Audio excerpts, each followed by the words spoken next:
बातमी साताऱ्यातून। साताऱ्यातल्या शेतकऱ्यांनी मोठ्या उमदीने घेतलेल्या उन्हाळी पिकांवर आंबा, कलिंगड, टरबूज या फळांवर पावसाचं पाणी फिरलंय। पावसाने संबंधित पिकांचं नुकसान झाल्याने त्यातून शेतकऱ्यांना फायदा मिळण्याऐवजी घेतलेले पैसेही निघणार नाहीत अशी स्थिती निर्माण झाली आहे। वादळी पावसाने शेती पिकांसह फळांचं देखील मोठ्या प्रमाणात नुकसान झालंय। कोल्हापूर हद्दवाढ झाल्याशिवाय महानगरपालिका निवडणूक होऊ देणार नाही असा इशाराच माजी नगरसेवक सत्यजित कदम यांनी दिलाय। तर हद्दवाढीशिवाय निवडणुका लागल्यास सर्वच इच्छुक उमेदवारांनी आणि जनतेने निवडणुकीवरच बहिष्कार टाकावा असं आवाहन देखील त्यांनी केलंय।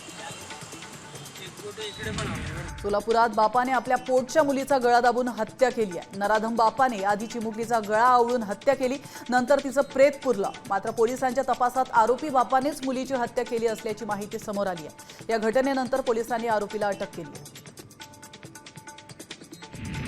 छत्रपती शिवाजी महाराज यांच्या राज्याभिषेक सोहळ्यावर बंदी घालण्याची मागणी संभाजी भिडे यांनी केली होती। याचा विरोध आज अकलूज या ठिकाणी करण्यात आलाय।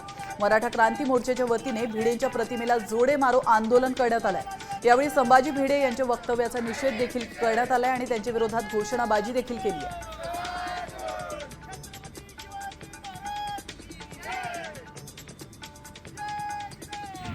कोल्हापूरमधील करवीर निवासिनी श्री अंबाबाईच्या चरणी 2 महिन्यात तब्बल 2,06,00,000चं दान करण्यात आलंय। उन्हाळी सुट्टीमध्ये राज्यभरातून आलेल्या भाविकांनी देवीला भरभरून दान दिलंय।